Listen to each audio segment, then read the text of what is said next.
What's up? The Sports Bag Bros are back. We didn't do a show last week because my partners bailed out on me. But as you can see, my original partner is back. What's up, Trav? It was going on back after about a month of not being on. And of course, the time that I happen to be out happens to be the time when everything under the freaking sun happens. Unbelievable how that went down. But we're back. There's a lot to talk about. Not this past weekend with the allegedly fights. We're not even going to get into that. The stare down is what the thumbnail's about. If we talked about the thumbnail, just the freaking stare down, at least is the fight to look forward to. But there are other things happening anyway. That's how bad that was. For what Chris Eubank did with them, Eubank and Nigel Ben's son did. Man, what those guys did as compared to what has happened now in American boxing, we need a savior.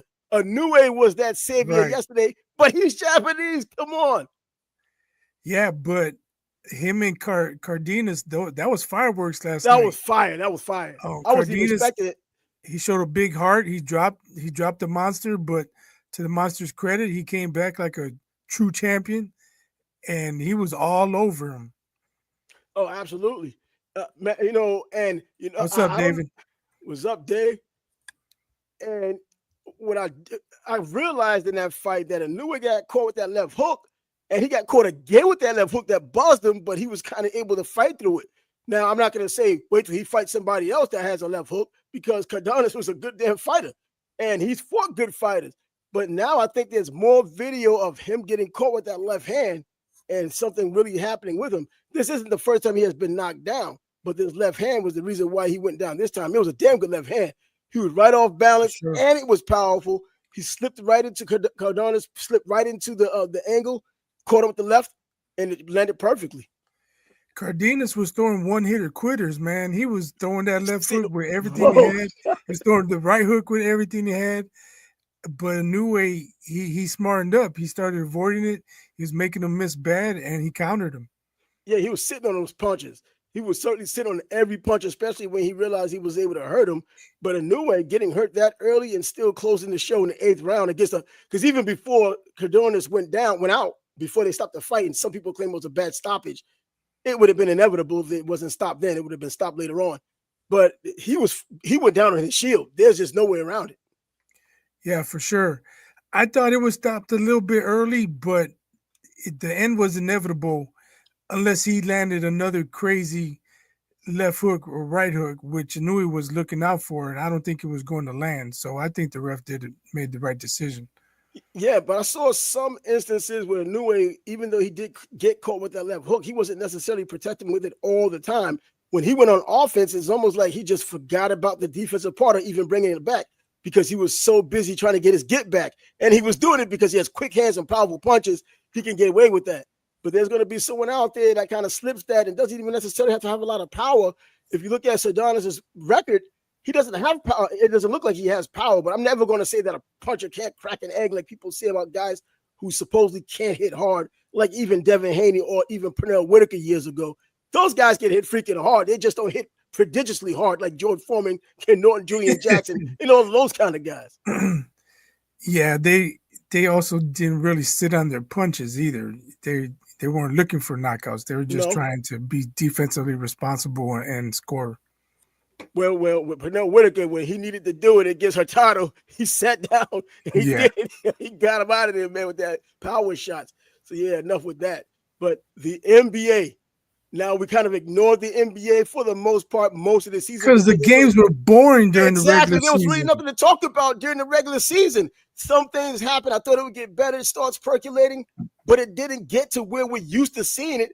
Now the playoffs come. Some suckers on the outside, I'm sure there's a setup. There's some type of conspiracy theory. We have it game 7s just to get people interested. These game 7s, 2 of them so far. Yeah, last night's game 7 was good until the end when the Warriors just took control. I don't know if it was the Rockets' inexperience and the Warriors having experience, but you think that would have shown sooner than the fourth quarter of game 7. And then you got to be – I don't know how many Harden fans there are left in this world, because if I was a Harden fan, ain't no way I'd still be a fan. How Exactly. many game sevens is he going to disappear? He took, I think, 8 shots, 7 points. He's afraid. Um, Look what he did in Philly. He had 9 freaking points when it mattered most. He gets 7 points now in the game 7. Get him out of here. you hate to call someone a choker, but is he afraid of the moment? Well, what else can it be? I can see, at least John Starks, he had what, 0 for 15, 0 1 for for 11. I think it was 0 15. for 11 with his Okay, 3 pointers. He whatever it kept was. shooting. Right, he kept shooting. He wasn't scared. He was like, man, I'm gonna knock one of these down. It just didn't work out for him, but he was not scared. John Starks was not scared. Oh, nah, he wasn't But scared. you No watch damn sure. James Harden over the years, and I mentioned this in past shows. He dribbles out the clock, passes the ball with 1 second left to a teammate. Here, you shoot it, and the clock expires on him because he don't have enough time. Just too many blunders, and that were first before it was blunders. Now it's like, well, I'm not even gonna participate hardly. Again, 7 shots from a dude who averaged 35 per game one year. Come on, man, he got to be better than that. That's what I'm saying. I don't know what happens with him because it seems like the talent's there throughout the season. During parts of the playoff, it seems like the talent is there. And I thought he would finally take that step to where he becomes that playoff face. And we're still waiting. They got booted out, and he still puts up a stinker again when it matters most. 7 points. He knows he has 7 points. Aren't you going to try to do better than that? Try to get to double digits? Well, you would think, he'd get some incentive from Russ on the other side, giving him the business. I mean, that's got to hurt even more. Or, that's salt in the wound. Okay, I played poorly, and Russ was on the other side giving it to me. Yeah. That has to hurt. Man, I don't even know what more to say about James Harden that hasn't already been said because he has just not shown up when it matters most. And the worst part about it is I'm hearing people even before this, of course, talking about him being Hall of Fame worthy, like without a doubt. There's a litany of guys in the Hall of Fame without rings. We know that. John Stockton. I mean, you could talk about him not having a ring. Charles Barkley. So many players without a ring. But he's going to get into the Hall of Fame when he's probably choked at most of the playoffs. What does that say?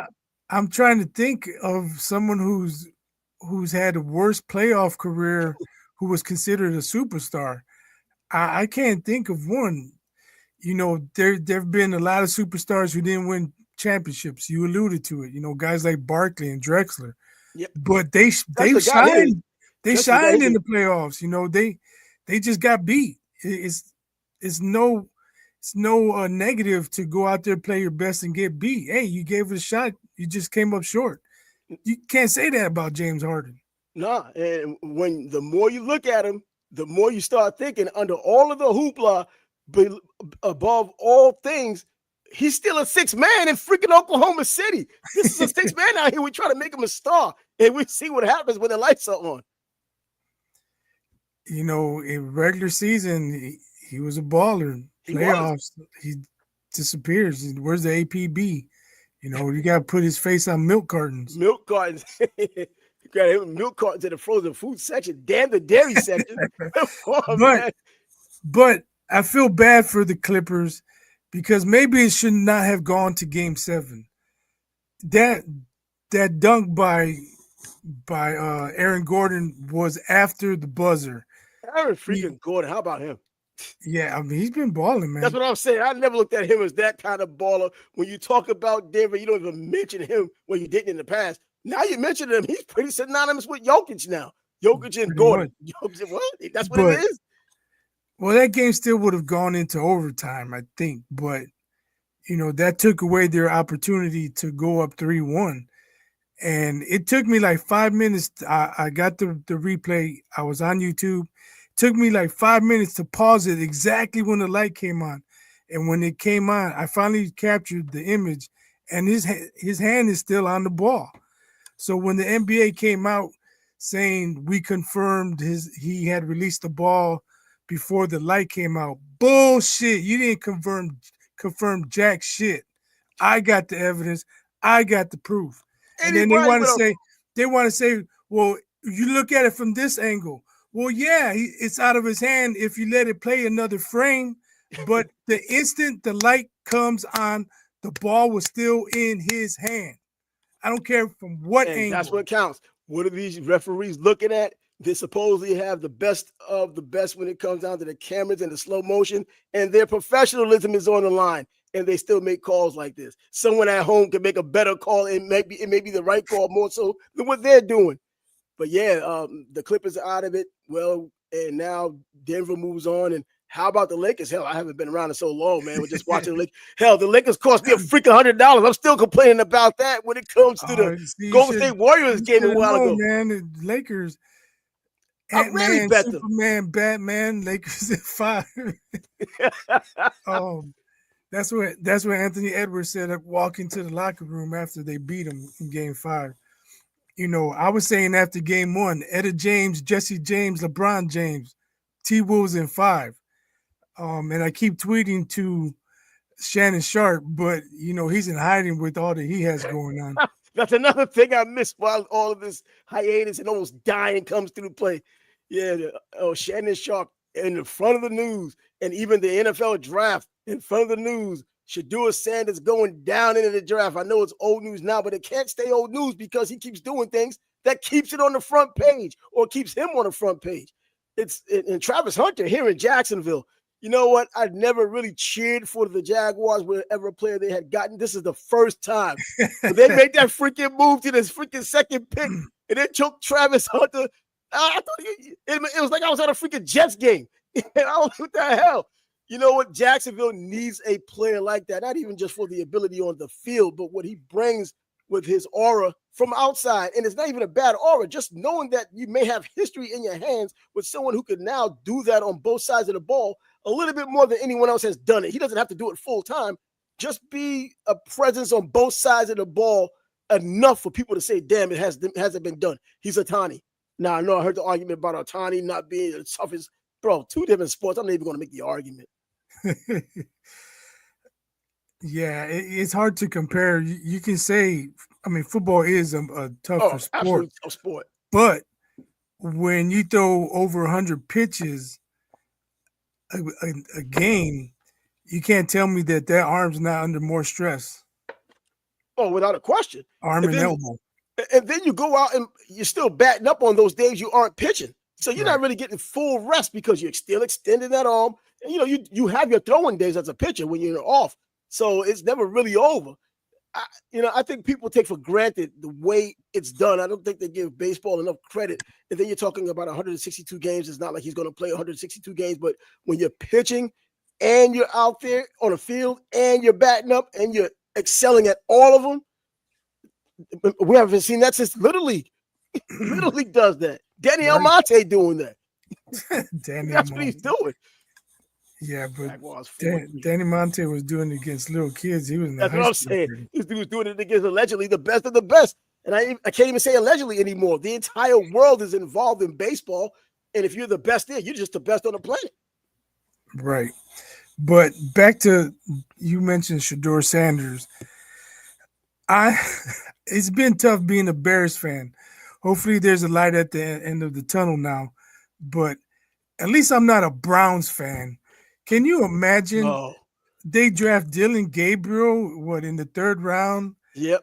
And then they take Shedeur in the 5th round, and they already have 3 guys under contract. 5 freaking players, and now the worst part, 5 quarterbacks. Can you imagine, like, if the Bears drafted Caleb Williams last year, and we didn't make it to the playoffs. Well, let's draft Shedeur. He's available in the 4th round. Man, you talk about causing problems.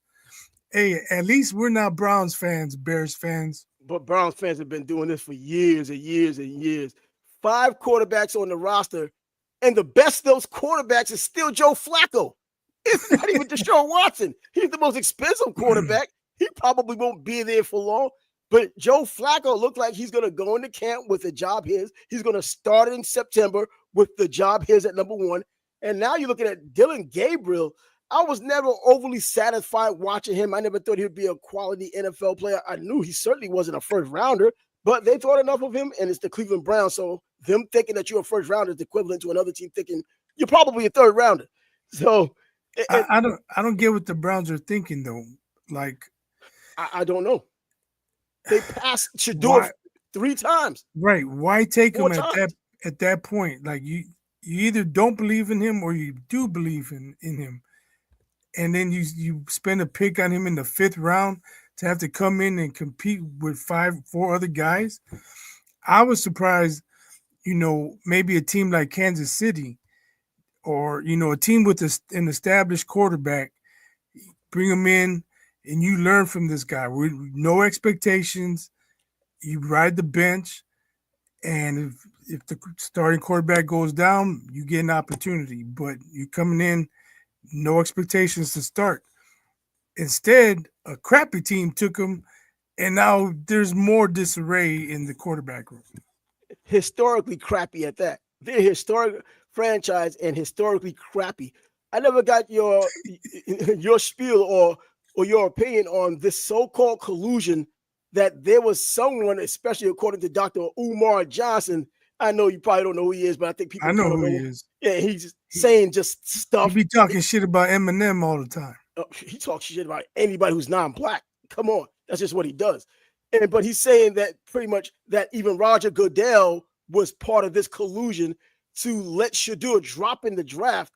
I was like, now look, I don't think talent-wise, because I've said it last season, you and I kept up on top of him for like the past 2 years.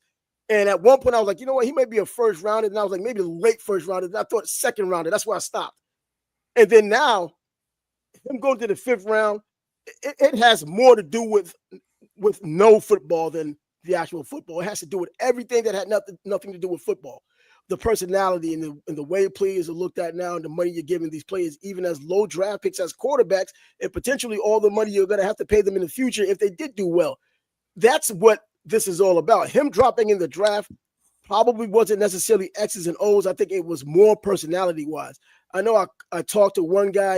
I was talking about character flaws, and automatically, of course, they just blow it out of proportion. What about his character? If you got to ask me There's so about many his criminals in the league already. Come on, character.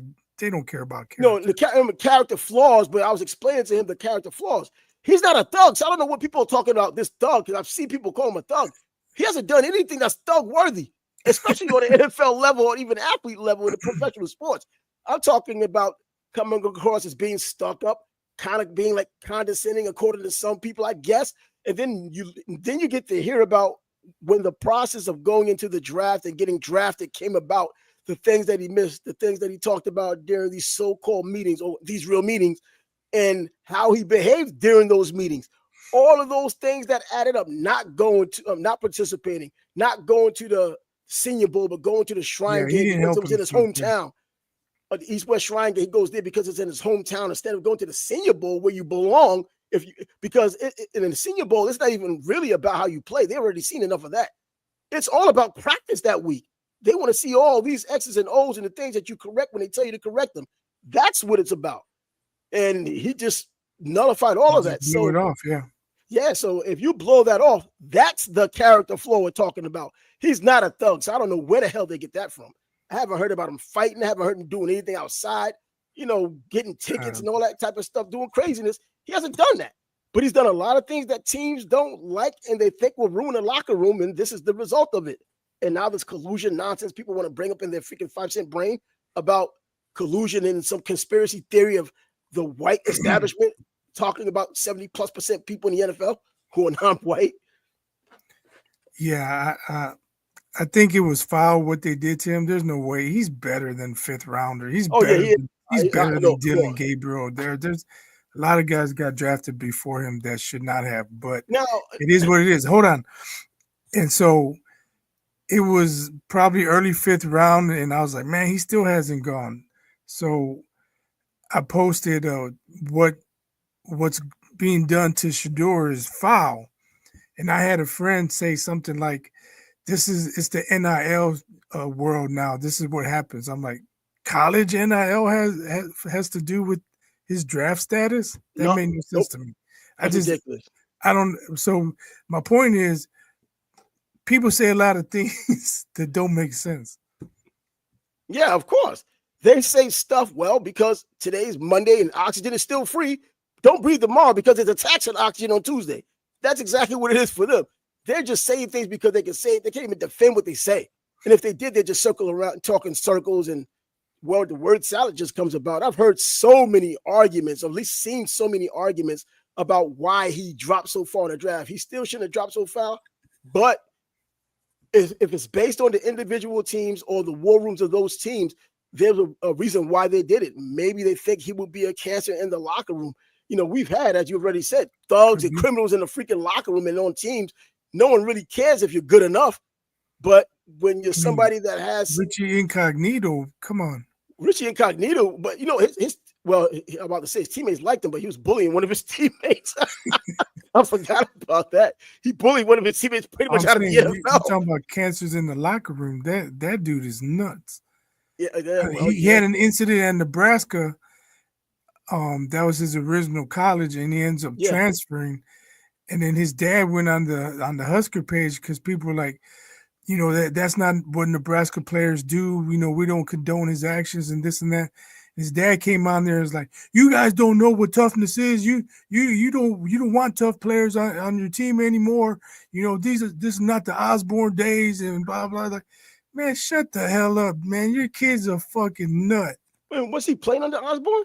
Richie Incognito? No, but he was saying like those days are over. Oh, and he was saying that Richie left Nebraska because they don't want tough kids who are gritty and take charge type players. Nah. Richie Incognito is not that guy. He's a fucking bully. He's a bully. Well, he was proven to be the bully in the freaking NFL. Come on, they call him a bully in the NFL when this is supposed to be among the toughest. He should have gone to Northwestern. He would have fit in perfectly over there. Oh, yeah, right? We look at Northwestern and think about the academics and saying, well, those nerds, if only they could play football well, and on occasion they do, and then we find this out in the outside getting hazed and everything else is happening, not just with the football program. It seems like the entire athletic program is going down. But back with Shedeur, man, I mean, look, any team is entitled to not draft a player. You're not obligated to get drafted. It's not a right to get drafted. And a team can do whatever the hell they want to do, and they don't have to collude to do it. It's just that you put a bad taste in everyone's mouth, probably including Cleveland, because it took them that long to still get you. And then they throw you in a mix that makes it terrible with 5 quarterbacks. Maybe, but if the owners did get together and say we're going to send this kid a message, that's bullshit. But I mean, I can't even see I just can't see. I don't know. They can hardly agree on anything. I don't know why they'd all agree on that. But other than people's imagination of what they think may have happened behind closed doors, I just can't fathom on that level. There's been greater players who've come in the NFL that the NFL didn't do this with, troubled players and otherwise, that came into the NFL. And Randy Moss dropped in the draft. He dropped far in the draft, and he was a much better player than Shedeur. We haven't even talked about, is he even the quality of player that should have gone even in this weak quarterback draft? Because for all intents and purposes, last year's draft, even if Cam Ward comes out, he's not the number 1 overall pick last season. If he comes out last season. I don't think he gets picked before Michael Penix. That's what I'm saying. That's one of the first things I said when they was talking about him in last year's draft. I was like, yo, Michael Penix was a better quarterback than him. I've seen enough of Cam Ward in person and on television to say he's a good quarterback. I'm not going to say right place, right time, because I'm glad he went number 1. And by the way, this racial nonsense they keep throwing out there in the past 3 quarterbacks, number 1 overall black quarterbacks, including Bryce Young. Come on, man. Bryce Young, Caleb Williams, and now Cam? Come on. Jaden Daniels number 2 last year. Jaden Daniels number 2. Exactly. Come on, bro. We got a freaking Tarzan movie in here. All these damn black quarterbacks. Yeah, I definitely don't think it was racial. No way. I know it isn't racial, but when you have Dr. Umar Johnson and people who just can't get away from being race pimps of the year, this is what you're going to get. One of the funniest things I saw, I can't remember who tweeted it, but this is what happens when you have a strong black man, confident black man. Confident in what? You're telling me Cam Ward's not confident? Caleb Williams, Jaden Daniels, they're not confident. All the DNs and linebackers and safeties and cornerbacks and wide receivers, they're not confident black men. Mike Vick was confident. Donovan McNabb was confident. They were, even I think that with Mike Vick, he was confident, but I don't think he really was looked at as cocky. He never really came across as cocky. Now people have a different look at him after the dog incident came up, the dog fighting incident. So now people have their different opinions based on that. But before that, I never heard anybody call him cocky. They'll say that he's confident when he was confident. They'll say he was great when he was great. They never said anything about him being one of these players like Shedeur. But going back, what did Shedeur really do? I saw an article today saying Colorado's legendary quarterback Shedeur Sanders, legendary. Bro, we got Salinesi, who didn't even live to have the national championship. He was greater. He did complete a high percentage, and he showed toughness. As many sacks as he took, he didn't go down. You got to tip your hat. Greatness is about what you can do and whether you can weather the storm throughout all of that and do something of substance. They did nothing of substance other than get stomped out by most good teams they play. Not even great teams. The great teams obliterated them. The good teams just kicked their butts up and down the field. He didn't do too much of anything. He had a mediocre record at Colorado, and people act like that's where it started. Well, let's go back to when he was at Jackson State and winning all of those games when Jackson State unequivocally had the best team in the SWAC, the best team in all of HBCU football, and they still couldn't win a Celebration Bowl. Shedeur still hasn't beaten South Carolina State. He still hasn't beaten North Carolina Central in a Celebration Bowl.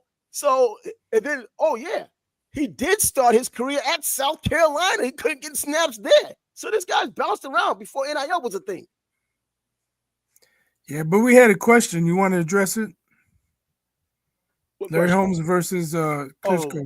Larry Holmes versus Klitschko. Wow. Young Larry Holmes, because I don't know too many people. Not the one that fought Holyfield and Tyson. Nah, the one who fought the one who fought Ken Norton, the one who fought Jerry Cooney. If you want to give an example of a guy who had some height, because Jerry Cooney was 6'5", but he wasn't a real boxer. He was left-hand heavy. That's all he pretty much did. Larry Holmes, his jab still one of the best I've ever seen as a heavyweight than anywhere else. And then the right hand that followed it, not great power, but good damn enough power for a 212-pound fighter at his prime at 212. He eventually went up to like 221 and 222, fighting Spence and Carter Tooth Williams and all those guys later on in his career. Jab-wise, and was able to move around, and his toughness so underrated. He'll get down, he'll get back up. He got hit by some of the hardest punches ever, got the hell back up and still won the fight. So Klitschko was too methodical. I got Larry Holmes in my top 3 all-time heavyweights. And that's what I have. I have him at number 3. I don't see Klitschko being able to beat him. That stiff sledgehammer jab and the right hand that went with it, and Larry Holmes' will to win. I don't know if it's second to anyone. No, he doesn't get enough credit for it. He gets absolutely blasted, falls like a tree, and gets up and wins the fight. Shit his head too. He felt it. He's like, damn. He got it and sucked it up and won the freaking fight. His will to win was incredible, man. I just think he's too skillful for Vladimir. Yeah, I think, even after Manny got with him, I think he's still a little too stiff. That's what it is. The athleticism. He's athletic, but the athleticism in the ring, he walks around the ring. He doesn't really step. You looked at Larry, he stepped, he glided. He didn't walk around the ring, and it looks like Klitschko did a lot of walking. He'll step towards you, but he'll kind of walk towards you. He knew how to cut off the ring, but he got there slow. But he did have the measurables, being 6'6" or 6'7", having the long reach and being able to have that right hand come right behind it. But I think that young Holmes, man, not giving enough credit for how he could continue to move, not like Ali, but moving strategically for 12 rounds, 15 rounds when he needed to, and was able to pop that jab. And if you couldn't get past his jab, you just didn't get anything done against him. And for Klitschko never was that fighter that looked elusive. He was stationary for most of the time, but and when was the last time you ever thought about defense with Klitschko? I don't even remember. He was always getting off that right hand and really never got his defense together or was known for his defense. Larry Holmes wasn't known for defense, but you saw his defensive movements. Yeah, before people call us haters, it's no shame to lose to the number 3 greatest heavyweight of all time. Hey, well, that's the word of the day, the word of the century now. Klitschko was a great fighter in his own right. He had some struggles early, getting winded and getting knocked out by guys he should not have lost to, but he improved. He improved, and, tip your hat because he made adjustments, but he's just not top 5 all time. Oh no, not top 5 all time. Nah. And with George passing away, and I think I had him at number 5 right on the nose. Because of his 2 parts of his career. Ali had 2 parts as well, but it was under completely different circumstances. But yeah, Larry Holmes number 3, Lennox Lewis was what did I have Lennox Lewis number 4? Well, I think I might have Lennox. Yeah, Larry Holmes number 3, Lennox Lewis number 4. That's what I did have, and I think George Foreman at 5. Yeah, I haven't done mine in a while. I think I'm with you. Both of them are either 3 or 4. Yeah, Top they're 2. interchangeable. Yeah. But in any event, yeah, Klitschko, a lot of title defenses, but a different brand of boxing. I hate even saying that because it's like you're deliberately taking away something from him. But today's complexion of boxing, this is what it is. When you have so many champions and so many different versions of a champion, where in the past, if you had one belt, that means that the other 3 belt holders were just contenders. And that's it. They would just be contenders, and that one person who was the best of them all would be the champ. So that means that instead of now I got 25 belts, and you see Floyd lines up all the belts of the guys he's beaten. Well, if there was one belt, well, those guys would have been pretty damn good contenders, and they probably would have lost to the champ. So those wouldn't be belts. But anyways, that's what We're getting back to basketball. Yeah. I think there's some fingers that gotta go out. Couple fingers to JJ Redick. This dude, yes, JJ Redick. This dude had the balls to play his players, his starting 5, an entire second half, didn't give them a rest, and then have them come back. And I think he only played 6, maybe 7 players in game 5. Playing Luka playing extended minutes, LeBron playing extended minutes, all these guys playing extended minutes. Then on his exit or press conference says, we got to get in championship shape. You got to play them all these minutes, and then you're going to throw them under the bus when they get tired? Yes, Luka can be in better shape.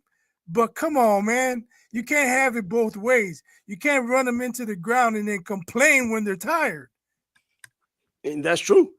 You run them into the ground this late. We're not even talking about the regular season. In the playoffs, these are extra games. And let's not forget, LeBron is an old man. Regardless of how well he's playing, he's an old man playing extra basketball. He can't pull it out of his ass like he used to do back in the day.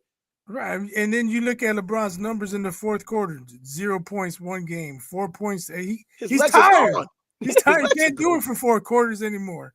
Nope. And then Luka, he tweaked his back. He's out there hobbling, splashing threes, trying to keep him in the game, hitting a crazy shot here, crazy shot there. And then your coach is throwing him under the bus? Come on, man. That's a private conversation. Yeah, it should be a private conversation. We're in that age now where, especially with JJ Redick being one of the younger coaches, I think he's part of that social media age where calling people out publicly, because it's almost always public. He just can't make tweets and crap like that. But calling people out publicly is the way that things are done now. And that they think you'll get a better response by saying that, because that's the way all of the other players communicate. You think that this is going to help out. It does more harm than good. The problem is he didn't mention Luka, but everybody knows who he was talking about. And then they talked about it on all the morning shows, on the afternoon shows. They all talked about it. Now, if I'm Luka, I'm like, man, do I want to play for this dude? I'd really question it. He's a free agent. Yeah, he's a free agent, but they're going to hit him with that huge cheddar, man. They're going to give him the biggest bag, because I think, LeBron's... No, he's already screwed out of that because he got traded. Only Dallas could have given him a max. Now nobody can give him a max. Oh, okay. I thought they followed him with the trade if they just made it like that. No, they screwed him out of like $80-90 million. So it looks like maybe Dallas has some type of agenda on this trade. They knew what the hell they was doing. I don't know what happened behind closed doors. Like, you give him a call. Hey, we got the max contract. Nobody else can give it to you. We're gonna trade your ass away. You won't get any of that money, man. Wild, man. But they broke his heart. I don't see him going back to Dallas. Who? Luka? Yeah. They broke his heart. Money man. Going back. I don't see it. I don't see it happening. They'll get Dirk to talk to him about it. Because he'd probably be like, man, you guys just gonna trade me again. Fuck you. I ain't going back there. Yeah, like Dalton Connect, right? Sit that dude out and then bring him back and want him to keep a smile on his face and play basketball. Like, yo, that dude was in a terrible situation, man. They draft you, nice story. You get a chance to play, you do some things, but then they get rid of you and it doesn't work out, so they got to bring you back. They don't let you play a lot, but damn, I can only imagine how the practices are and what's going through his head on the freaking bench when you're not getting the time you think you should get as a first rounder and a talented player. But I don't think he got any time in this. Nah, he didn't get a lot of time at all. I think he got like what, 2 minutes? I don't remember seeing him at all. Throughout the season? No, I mean in the playoffs. Oh, no, in the playoffs. I don't know about that. I feel bad for the dude. Yeah, he was getting time in the regular season, but Bronny was getting regular time. Time in the regular season. Bronny, man, come on, man. That guy. Let me see. Yeah, nobody's seen him in a while. This is the first time back in a month. Yeah, about a damn month, and everything decided to happen, man. I'm looking at all these things coming down, going down for what I could look at. He was working out trying to get drafted, but it just didn't work out. Getting drafted by who? God or the devil? Because I was sitting on the deathbed. They were going to draft me the last round. Man, I was on the damn deathbed, damn near. But, man, and all this stuff happening, man.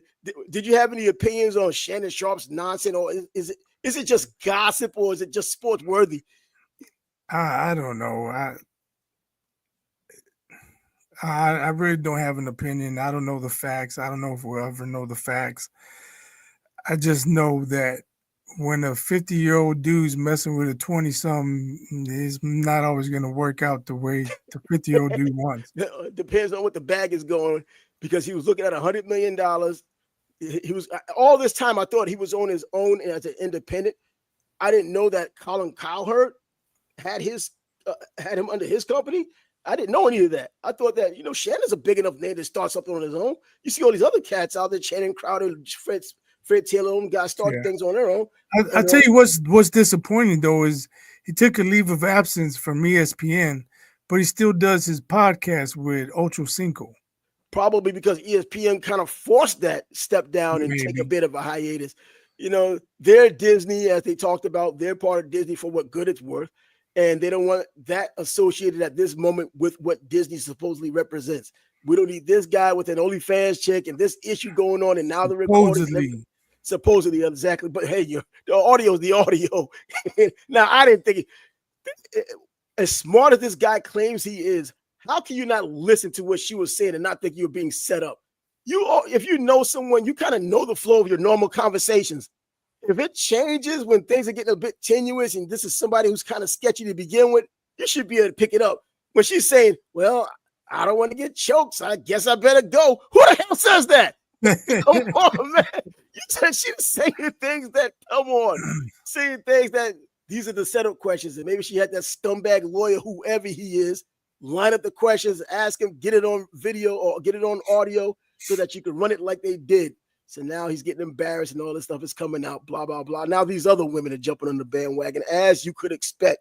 Everybody wants some of that bag. I wonder, will he still get the $100 million? It doesn't have to be from ESPN. It just comes from the podcast. You'd have to be exonerated. But my other fingers go to Dylan Brooks. That dude talks more shit, and he's always coming up short in the playoffs. I think he had like 6 points yesterday. 6 points, bro. Yeah, I mean, not that we expect him to go for 30, but hey, you're gonna be talking shit and taking bullshit fouls and trying to be the enforcer out there. You gotta do more than 7 points in the game 7, bro. Otherwise, you ain't shit. And Dylan Brooks ain't shit. Well, proves it there. He's gone from there. And by the way, I took out a couple of dollars yesterday. I was going to try to sneak in on the live feed and just get the line because the line was high with Indiana and Cleveland. I was like, bro, let me get that line down. Indiana started off hot, so it dropped the line because it's a live freaking bet. It gets down to 1.5, and I was like, bro, I'm putting all on freaking Indiana. Well, we're at 0 right now. Come on, what's going on? I'm going to put it on Cleveland. We're at 0 right now. I mean, I thought that because even though they were down. I'm like, See, they coming back. This is at you should have been Cleveland. on the podcast, man. Scott didn't believe me. I said, you got to watch out for the Pacers, man. They turned it up come You right up playoff there with time. them. Halliburton steps up, But and Scott was like shaking his head. No, they were fourth in the East, and the East is weak. Or I can't remember what he was saying. I man, was like, just watch. They're in the second round, and they stole game one. oh, they stole exactly, man. Yo, I don't know because Cleveland's played so well in the regular season and they've played well in the postseason so far, and they're at home. And even if they don't win a championship, I think they'll mow everyone down until they get to whoever they're going to lose to, whether it's going to be Boston or anyone else. And then I see this, I see the line drop to 1.5. As a favorite, because you know how the live bet goes. Mhm. You betting against the algorithm. You're not even betting the teams. You're going against the algorithm. So I keep that in mind. So I was like, yo, bro, I thought I got it earlier, like in the second quarter. Boom, it went down to 1.5. I jump on it, put everything on it. And I was like, Cleveland, no problem. They're coming back in the second half, especially the last 4 minutes of the last quarter. Well, we look at the today that I got to replenish the account. All of it's gone. Get the hell You out have of to here, give the man. Pacers credit too, because they looked to be in control for I think it was 3.5 quarters, and then the Cavs came back, actually took the lead, and the Pacers like, okay, Yeah, you had your little run, it's our turn, game over. They just took control right back. that's what I I think the expected. Cavs are in trouble. I expected the Cavs to do exactly what you're saying. Oh, this is coming down now the last 4 minutes. I typically look at the last 4 minutes of any NBA game because that if it's close, you kind of see who's going to pull away and whatnot. And a team like Cleveland as well, they played all year and in the playoffs and the aspirations they have now to be representatives of the East, even beating Boston in this playoff in the playoffs and get into the championship game. It I thought it was a no-brainer. Not that I didn't believe in Indiana, but I just didn't think Indiana was on their freaking level as a playoff team, because teams play better or different in the playoffs. Halliburton is one guy, but and he's that guy that can score 13 points and still win the game for you, being that field general, getting 13 assists. Right. And if you look, it's not like Mitchell struggled. He had 30-some points. He didn't struggle at So all. So how much better can he play? I think the Cavs are in trouble. I just think that the Pacers are deeper. I think the Cavs have some injury issues now. They're in trouble. They lose game two. It oh, might that's be it. it might Oh, be over. It might be over in four. man, because I was thinking about a little bit of that when Houston was playing the Golden State Warriors, and Houston young boys went to the Golden State and took them out, and I was like, damn, they're gonna close the show in Houston, and the old dog came, Steph Curry, getting the job done, leadership. Draymond Green says that he has a conversation with the team.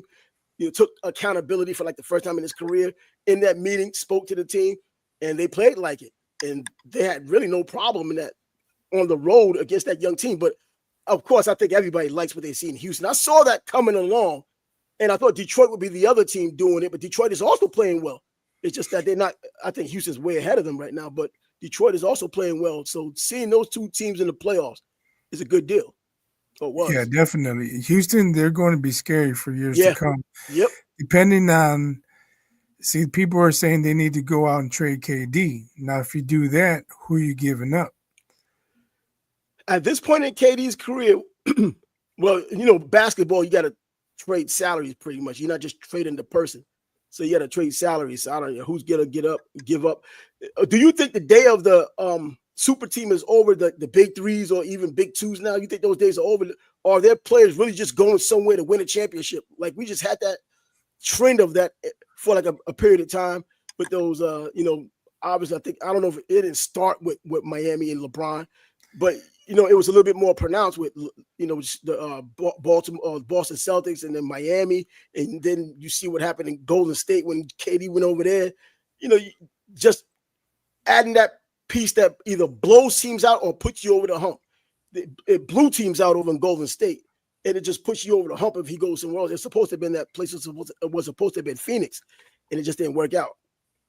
So if you look at the last three championships or the last three champions, Boston, Denver, and the Warriors, they've all been teams. Mm-hmm. They've had cores.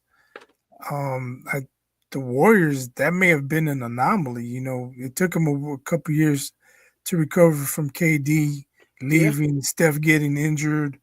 They had all kind of issues, and then all of a sudden, bam, they're back in it, and they win the chip. that's the organization because Right. they won without And then, KD. KD just came to help them beat people down instead of just win. And right. And then, they had that record without KD, right? They got the wins record in the regular season yeah, without KD. yeah. And then you look at Denver, they didn't bring in no high price free agents. They just had a good squad. They were deep, had good bench players, KCP and those guys. Mm-hmm. But due to financial issues, they couldn't keep everybody. So they weren't able to repeat. And then Boston, they had a Porzingis, but was Porzingis really considered one of those top big three guys? Well, he can't stay healthy. If he was healthy, I think so. I think they're always hoping that he stays healthy, but it hasn't been the case for years now. Him being healthy for at least most of the season, and because if he was completely healthy with the Celtics, they would be the odds-on favorite for a championship again. Instead of Cleveland having some threats, even though they got their own problems with They might still be who in Boston. Boston, yeah. Yeah, they're going back and forth with the Knicks right now. I'm kind of looking at the score. They're kind of going back and forth a little bit. 44-38. Well, now Boston's kind of trying to pull away. But yeah, what are you thinking about Milwaukee? Now they're talking about where Giannis is going to end up. And you know what? I wasn't on to talk about this knucklehead Halliburton father dealing with Giannis. Bro, ban this guy from basketball, man. Why is he on the court? I don't care who you are, man. You don't belong on the court. Well, they say he's on the court all the time, but Where does it belong on the court? that might have to change if he's going to be walking up to players with signs. And I mean, he crossed the line, man. He crossed the line big time, man. The line, yeah. Why did these vicarious parents do that kind of nonsense? I would expect John Morant's father to do that. When the son has to go to the podium and apologize for the dad, and reprimand him too. That's an awful look, man. That's a terrible look. Awful. Damn, that was annoying to see this dude out there. Why are you making it about you, man? Your son is the one in the NBA. Your son is the burgeoning star in the NBA. And you got to get your little shine on for whatever reason, man. It reminds me so much of John Morant's father, man. You know, all these dudes that just missed it themselves, but living vicariously through their sons who've made it, they're still trying to get their little shine on, man. Probably got their little social media following as well. Look at me. I'm the guy who held the towel up and talked nonsense to Giannis. But what about Giannis? Does he stay in Milwaukee?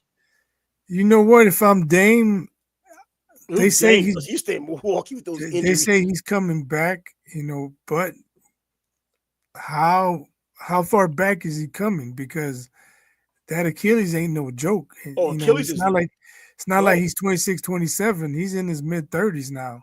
Yeah. So I don't know. But if Giannis leaves, if I'm Dame, I'll be like, damn, man, I came here to help you. Now you're leaving me.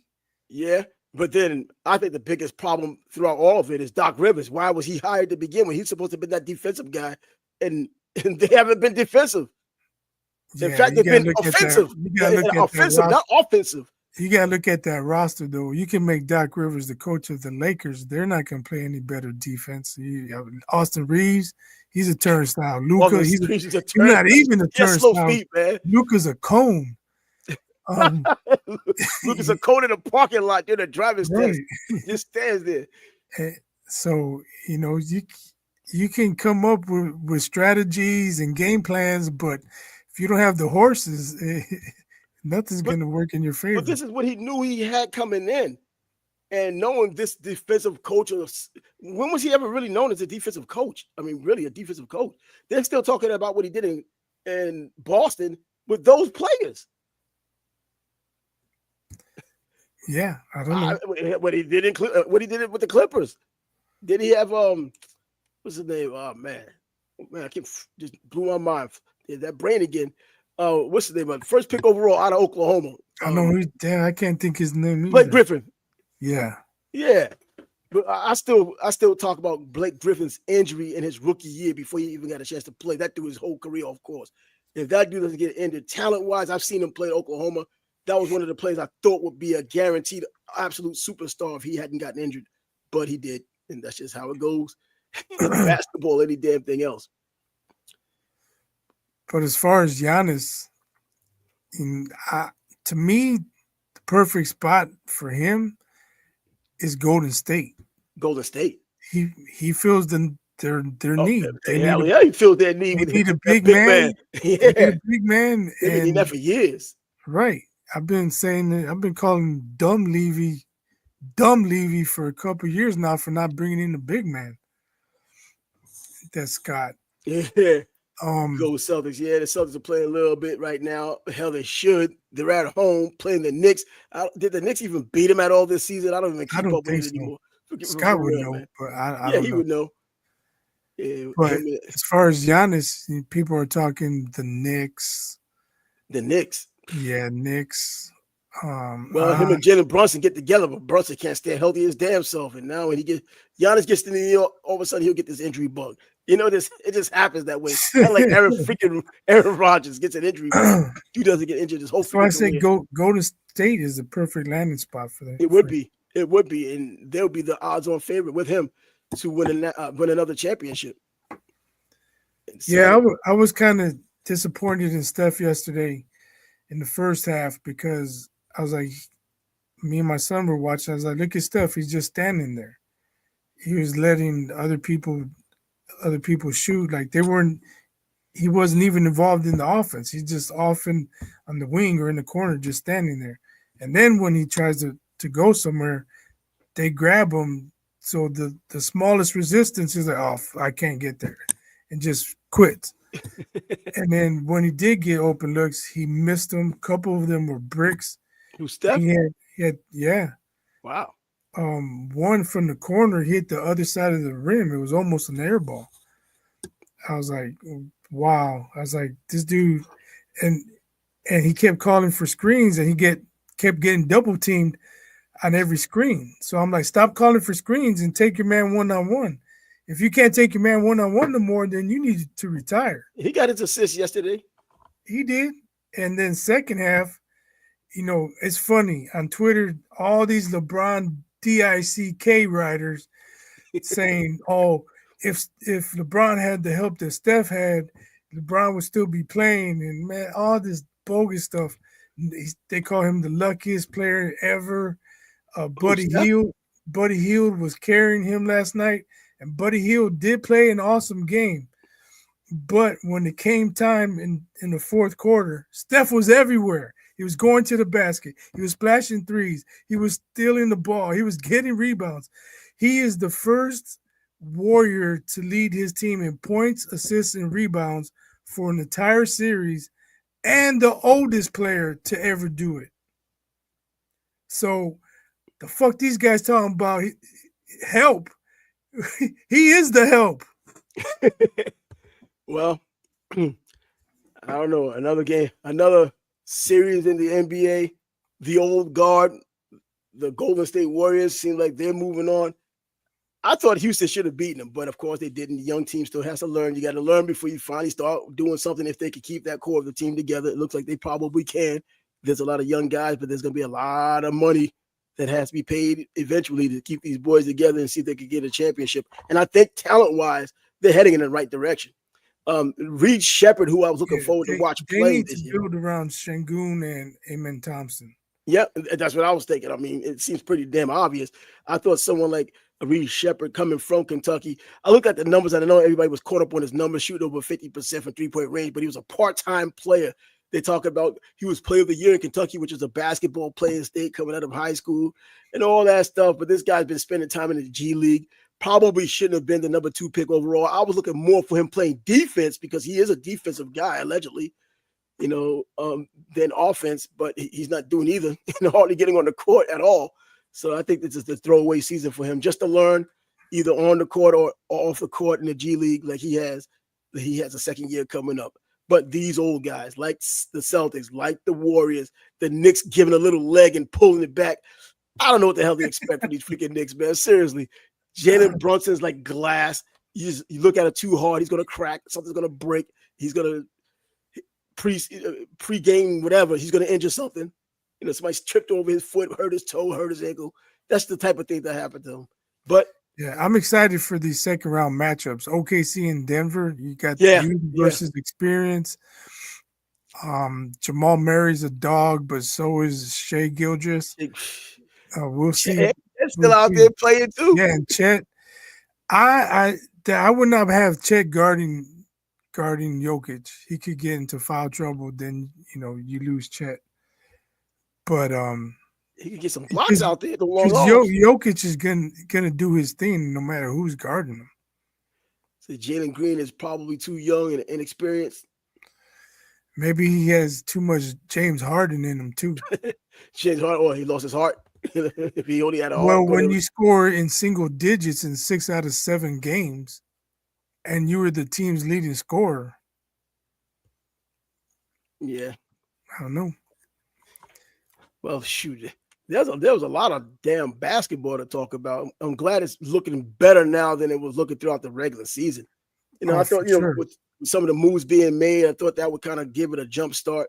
But now you get into the playoffs, and as I already mentioned earlier, you get these game sevens, which don't even happen this early. You're looking forward to a game 7 probably in the finals or the Western Conference or Eastern Conference finals.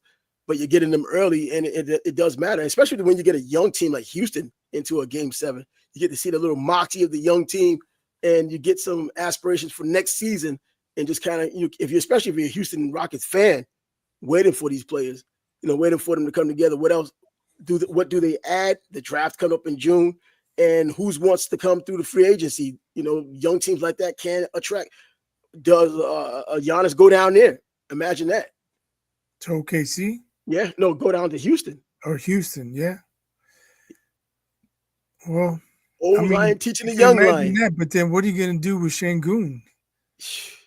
Well, the two-headed monster out there. You had David Robinson and Tim Duncan on the court together. Yeah, I guess the game was different then. Those were post players. Giannis, he has the ball in his hands a lot. So does Şengün. Yeah, they'll make it work. I don't know. But anyway, I think they'd have to give up too much to get him though. Like, who are you going to give up? Look at this. Yep, the Celtics up 4-0 against the Knicks this season. I'm not surprised. It's like the Knicks can't get over that freaking hump no matter what kind of game they play, whether it's at the Garden, whether it's in Boston. It doesn't freaking matter. I'm just glad the Knicks are in the playoffs. Let's try to move the freaking needle, but it looks like the needle's about to stick us in the ass again, and we won't get out of this series. It's not even being one of these gloom and doom types. Just call it what the hell it is. Anyway. Yeah, Giannis in Houston, I think they'd have to give up too much because even if he's a free agent, like they always do signing trades. Yeah. So. But does he has to agree with the place he's going to though? Yeah, I know that, but I'm saying if you're Houston, what do you have to give up? Nothing. It's not Milwaukee want Dylan Brooks and no, like who are they going to give up? That's the question. Let me see. But what's the point of that? We're talking about having them play together. You are. I'm saying I don't like them playing together. I would give up Şengün. Like if I give up Şengün, I'm like, I'm not giving up much else after that. A young player. Shoot, how many years does Giannis have of being an elite player? 5 years? 7 years? Well, with the NBA being what it is and not as physical, probably a little bit more time than he would have had years ago. Yeah, but him being a player based on his athleticism, like that's what he's been all this time. Yeah, is he really going to be a post-up guy shooting turnarounds and drop stepping? The twilight years of his career. He might need to see Dream and kind of reinvent himself and go to the Dream School and get his footwork together with that. Hey, you never know. Crazier things have happened. Yeah, that's true. But does that ego allow it? Everybody can present themselves of not really having much of an ego, but when it comes down to it, that ego kind of peaks out and you show who you really are. Quick question. Perk says, if Steph wins his 5th championship, we have to put him in the GOAT conversation. What do you think about that? Man, if he wins his 5th championship and he's the key in all those games, there's an argument to be made in moving up the list. I think there's almost like a Mount Rushmore of, even if it's a Mount Rushmore of 10, there's just people who just probably won't be there. And it's going to be hard to break that. Jokic is probably the only player right now that could probably break into that top 10, continue playing the way he's playing. if Jokic gets another 8 years of doing what he's doing now, because the NBA players seem to play longer, and now with all this resting, he could break into that top 10, top 5, man. Doing the things he's doing. Don't sleep on Ant either. See, Ant got to win these championships first. He's doing a lot of talking. He does, but I mean, he comes to play, man. He's putting out legends. Yeah, he is back-to-back years. And I saw him. He had the knee problem, came back out. Did a little Paul Pierce and came out and got some points and did his thing. He is. There's no question about his talent, but eventually you got to start winning those games. He's still in it now, so it's not like he's won. He's done, but he still has to win a championship. KG didn't win his championship with Minnesota. He had to go to Boston to get it, but he was already a great player. But that really solidified him as being one of the top players of all time once he got that championship. Without that championship, he's not the same. He doesn't get the same acclaim he has right now. If James Harden gets a championship, what did that do for James Harden's career? If he's still getting 9 points in that game, depends how it happens. If he goes somewhere and he's like the second man off the bench, who cares? But of course not. Just being on the bench playing a little Stacey King action. No, he wants to be out. If he's a key player in it finally, because that'll be the first time if he did it. I don't know. You would think at some point, or maybe he hasn't heard it. At some point, he would get tired of being called a choker or coming up short, or however he gets described. I would think he'd have the mindset, man. This is game 7, we're on the road. I'm gonna make it happen today. If he has to be told make it happen. If you got to be told that, then there's something wrong with you. At this point, all the money you've made because this is your livelihood, all the acclaim you've gotten, even if you didn't deserve a lot of it because you haven't really done anything, and then it ends like this again. What are you out there for? You would think at this level, regular people don't understand the drive that goes into these players. Even the last person on the bench has drive and would like to do something if the opportunity is there. And it seems like he has all of these opportunities and he's failed time and time again. And that's what it is. It's failing. Yeah, but when you get 9 points, that's failing, man. When you're the type of player he thinks he is, and the way people have been talking about him as being that kind of player, one of the best in the world. Yeah, he hasn't been for a couple of seasons now. But getting back to my question to you, I'm a Steph Curry fan, and I would not pick him ahead of Magic. So he's not in the GOAT conversation. No. That's what I'm saying. I couldn't do it.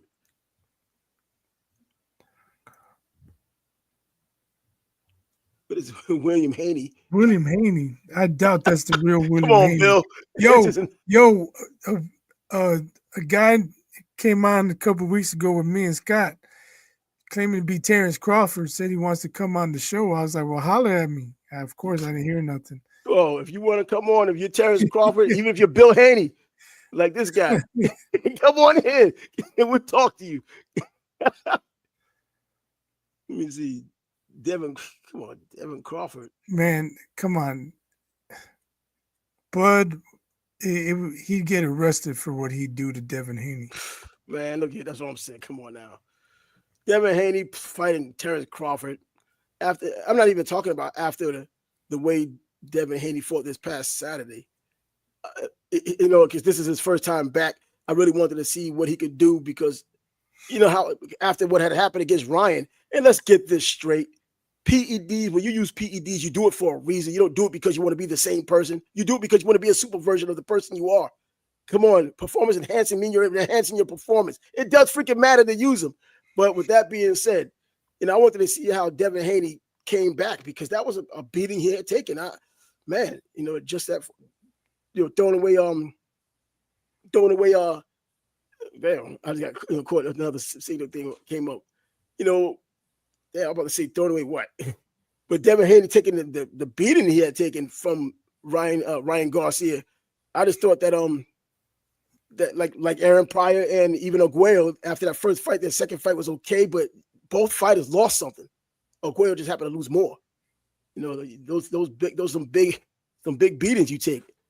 But I don't know. Devin Haney has some haters out there. I'm not the only one, but I actually like the guy. I like that he fought Kambosos and gave him the opportunity twice, went to his hometown to fight him to get the championship, man. And then people just poo-pooing that like that was nothing. And, I did pick him against Ryan Garcia, and I thought he would have been, but the Roy's are Roy's. I know, the boxing community and the way they act and the things they say never I makes saw it on really I saw it on Haney after the high tech fight, and he didn't want to give him a rematch and talking junk like he didn't deserve a rematch. And yeah, Devin Haney can get the fingers. He didn't want to get the rematch of what? To Lomachenko. Oh yeah, Lomachenko. You know what? That was a close fight, man. It could have gone either way. Right. I mean, it reminded me of De La Hoya after the Whitaker fight. I don't think there's better fights, Larry. I don't think this was a good fight, Larry. I heard him. Come on, man. You trying to poo-poo that nonsense because you know that Whitaker gave you the business when he should have been giving you the business on the downside of his career. That lets you know how great Whitaker was. Ryan looked like trash. He got dropped, and after that, like he barely even tried. It looked like. And Rolly did nothing special. Rolly Rolly doesn't do anything special. But now he's a multi-time champ. Now we're not talking about Hall of Fame, but the way things are going these days with Arturo Gatti in there, well, put Rolly in there if he keeps winning. Man, I was watching that fight. I was like, man, I wish Pitbull was in the ring with Garcia. He would have fucked him up. Oh, Pitbull doesn't. And the thing about Pitbull, he's so one-dimensional, but you got to break that dimension.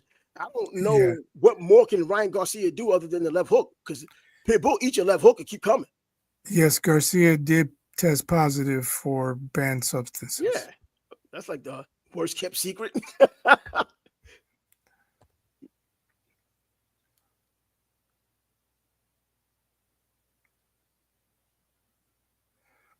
When did I say that? When did Trav hasn't even been around? You know what I'm saying? Nobody was talking about B-Hop. Nah, I don't care much about B-Hop at all, other than the nonsense he says before fights he gets away with.